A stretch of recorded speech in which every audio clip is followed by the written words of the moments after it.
Orang yang baik itu bukan orang yang tidak punya dosa. Sebab tidak ada orang yang tidak punya dosa.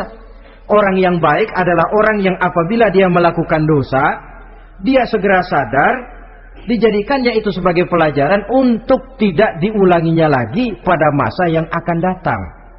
Assalamualaikum warahmatullahi wabarakatuh. Berikut kami sajikan rangkuman ceramah Kiai Haji Zainuddin MZ. Mari kita simak hingga akhir. Semoga membawa manfaat dan hikmah bagi kita semua. Orang keenam yang nanti akan langsung mendapat perlindungan dari Allah, rajulun zakarallaha khalian fafadat ainahu. Seseorang yang mengingat Allah dalam kesunyian, lalu berlinang air matanya. Tengah malam dia bangun, bertahajud dia kepada Allah. Gemersik tikar tersentuh tangan, laksana lambaian tangan malaikat maut nak datang merenggut nyawa. Terbayang segala dosa dan kesalahan, tergambar semua kekeliruan yang dilakukan dalam hidup. Lalu air mata pun tanpa terasa berurai membasahi pipi. Orang yang mengingat Allah dalam kesunyian. Saudara, tidak ada orangnya itu yang tidak punya dosa. Coba saya mau tanya, yang kumpul di sini ada nggak orangnya yang nggak punya dosa? Tidak ada. Dan memang orang yang baik itu bukan orang yang tidak punya dosa. Sebab tidak ada orang yang tidak punya dosa. Orang yang baik adalah orang yang apabila dia melakukan dosa, dia segera sadar, dijadikannya itu sebagai pelajaran untuk tidak diulanginya lagi pada masa yang akan datang. Dengan kata lain, mengingat Allah dalam kesunyian itu artinya bertaubat. Ini kan anak muda sekarang nih, kalau diajak bicara taubat, taubat mah urusan 70 ke atas, Pak. Kita ini masih lama. Padahal masalah taubat bukan masalah tua. Masalah taubat adalah masalah dosa, dan masalah dosa adalah masalah manusia sejak dia akil balik sampai dengan kehidupannya yang sekarang. Sengaja atau tidak, besar atau kecil, ringan atau berat, tiap kita mesti mempunyai yang namanya dosa. Allah Maha penerima taubat sepanjang nafas belum sampai di kerongkongan. Jikalau nafas sudah sampai di tenggorokan, baru kita mau melaksanakan yang namanya taubat. Kasihlah itu.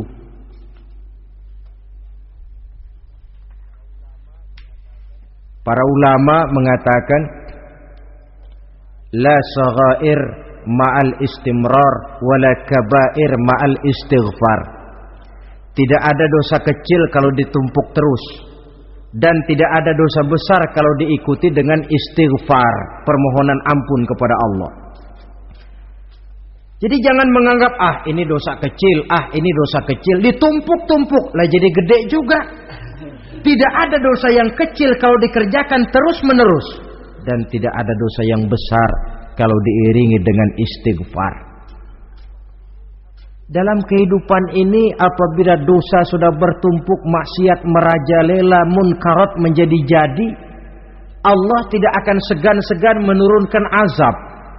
Azabnya itu bisa dalam bentuk bencana alam, banjir namanya, kebakaran merajalela namanya, gempa bumi namanya, bendungan pecah namanya, reaktor atom bocor namanya. Namanya boleh jadi macam-macam. Sebab apa? Al-Quran memberikan jaminan, wa ma kana Allahu liyu'adzibahum wa hum yastaghfirun.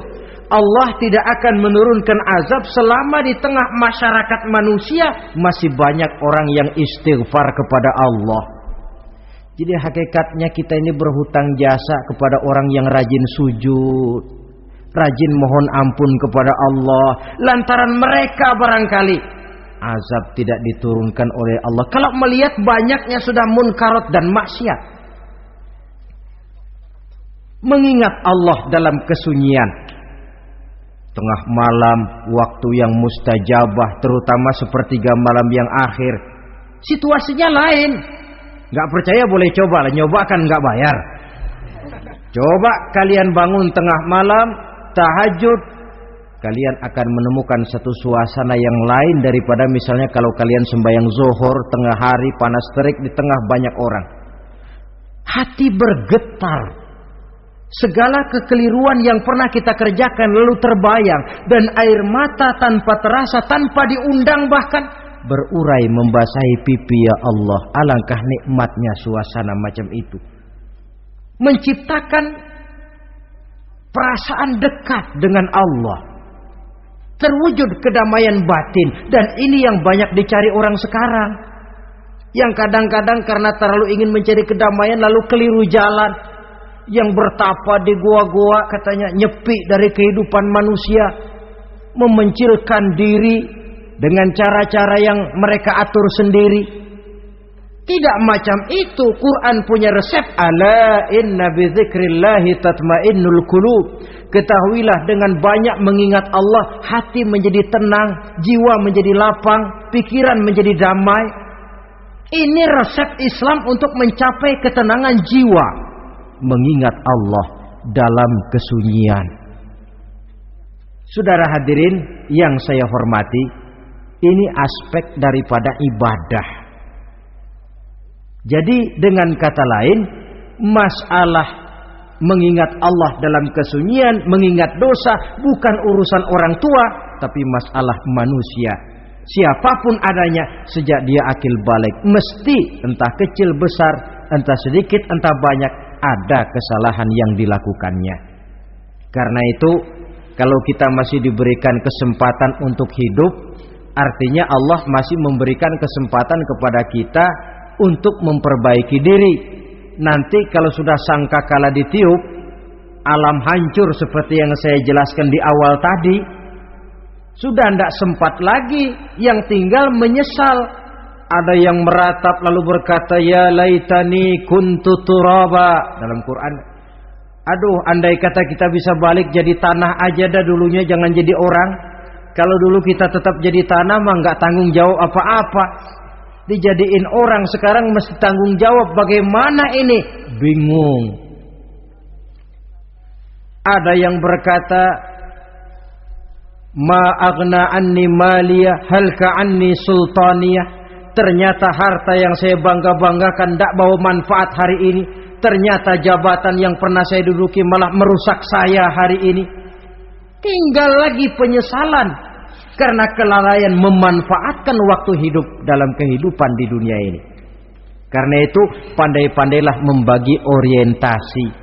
Ada saatnya kita sibuk tenggelam dalam berbagai urusan dunia, lain saat tenggelam dalam kefanaan dan kesunyian, membekali diri untuk kehidupan akhirat nanti.